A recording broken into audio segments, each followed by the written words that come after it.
And so God says, let there be light. All of creation is made. Now we're getting to something that's a little more maybe familiar to most of us, right? God creates mankind. And how does He create mankind? He creates mankind in His image and likeness.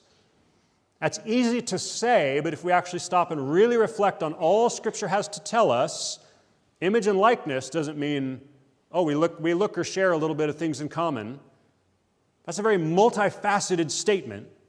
And it's not just multifaceted, it's relational, because God within Himself and His oneness is relational, Father, Son, and Spirit. And so He creates him in God's image and likeness and gives him a place under Him but over creation, right? That's the Psalm 8 piece.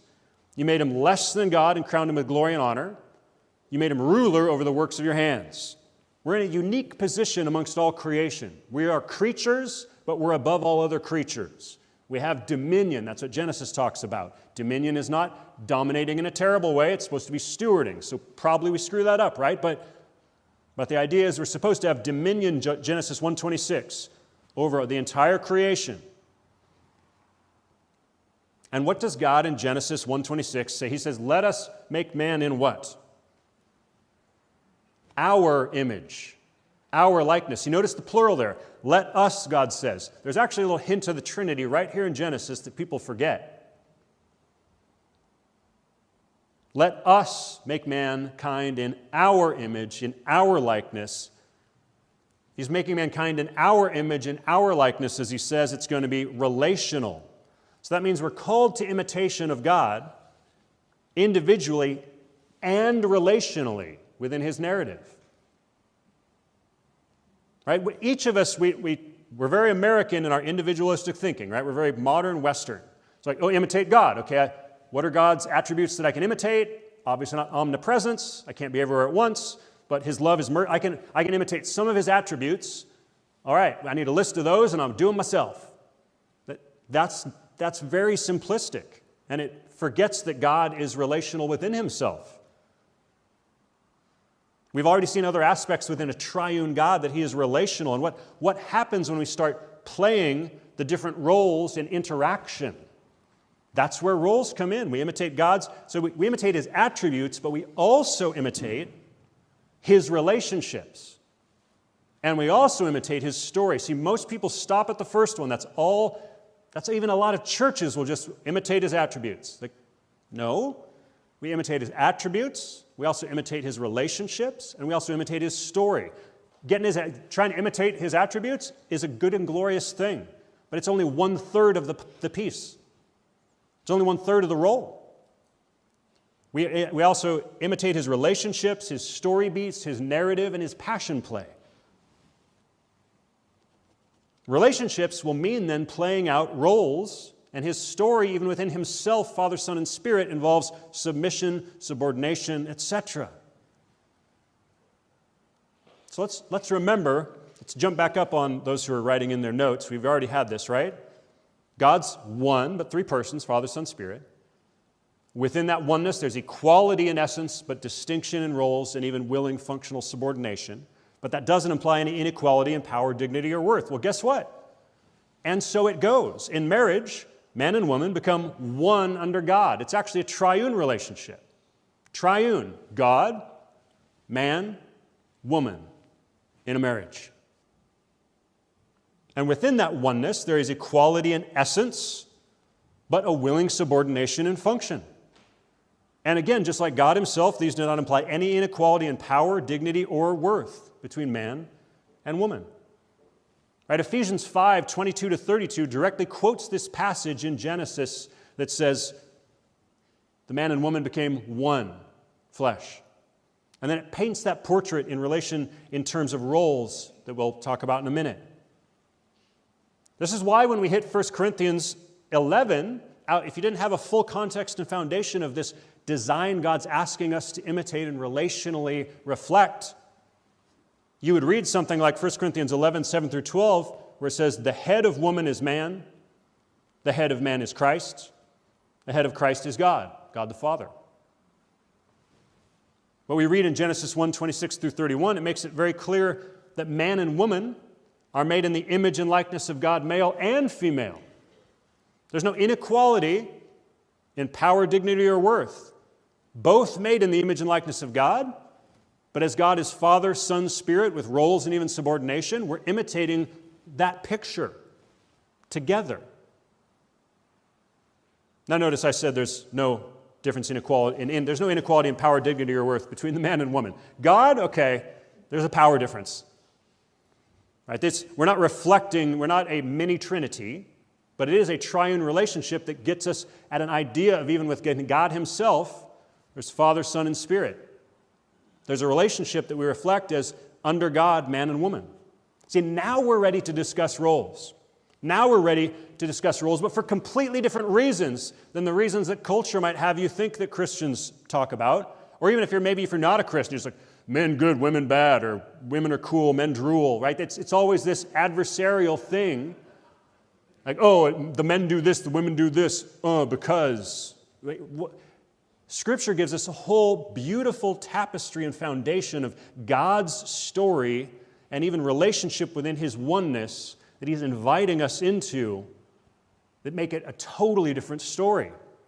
It takes half a message like this just to get to the beginning of then why we would start to think in terms of men and women with distinctions. Everything has to do with God's order and God's divine modeling that He's inviting us into. Not just His attributes, but His relationships and His story. We see it through the Old Testament. We see it reaffirmed in the New. And the first and most obvious one is, as we've already talked about, right? Men and women are generally we're both called to imitate God and imitate Christ. 1 Corinthians 11, that's how he starts. Paul says, imitate me as I imitate Christ. Ephesians 5 says, be imitators of God as beloved children.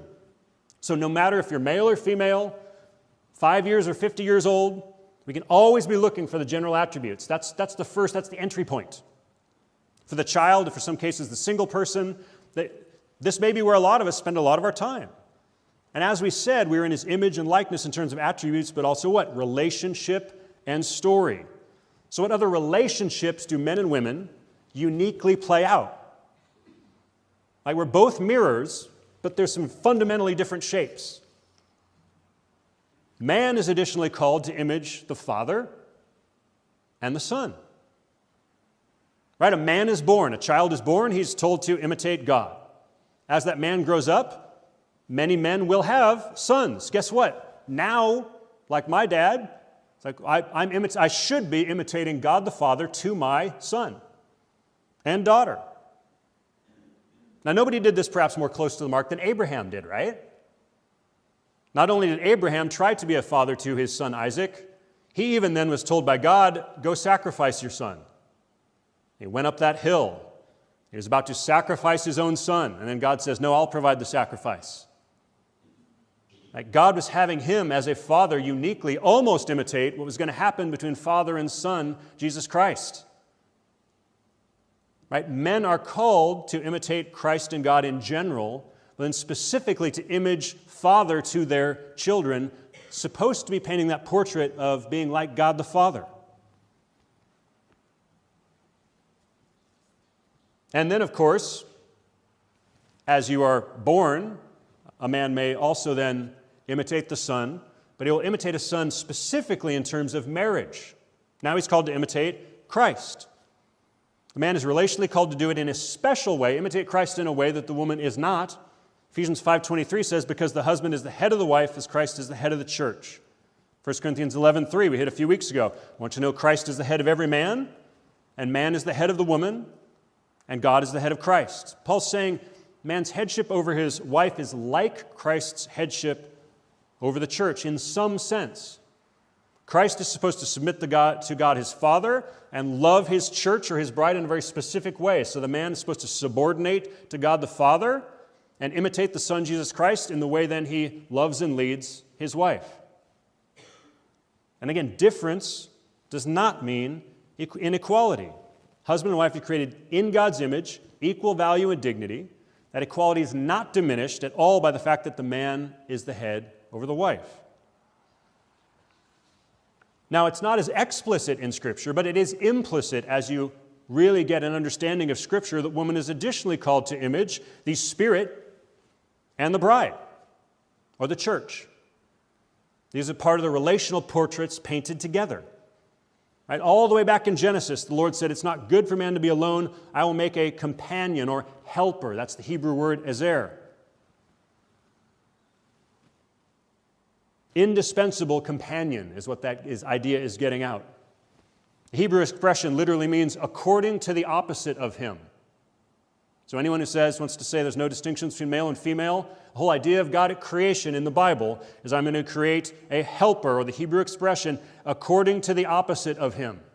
Men and women are different, okay? God says. From creation, from God's intention, at a fundamental causal level, not just biology, not just psychology, down to the soul and even the order of reflection and relation of image in God.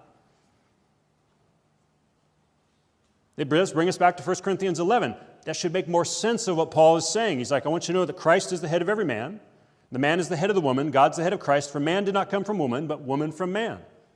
Neither was man created for the sake of woman, but woman for the sake of man. Ephesians 5:22 says, wives, submit yourselves to your own husbands as you do to the Lord. For the husband is the head of the wife as Christ is the head of the church. I know we think, sometimes some people I talk to are like, oh, that Ephesians 5 verse, you always drag out that one verse. It's like, it's not one verse. Colossians 3 says, wives, submit yourselves to your husbands as fitting to the Lord. Titus 2, even Peter over in 1 Peter 3.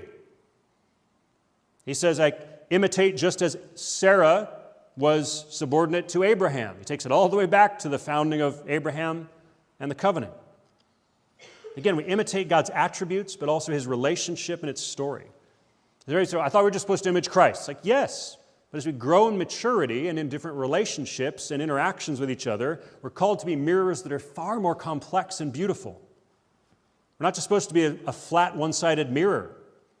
We're supposed to be diamonds, multifaceted reflections in these relationships, mirrors but unique and distinct, mirroring some of the same things, but in order to show his relationships and stories, different things.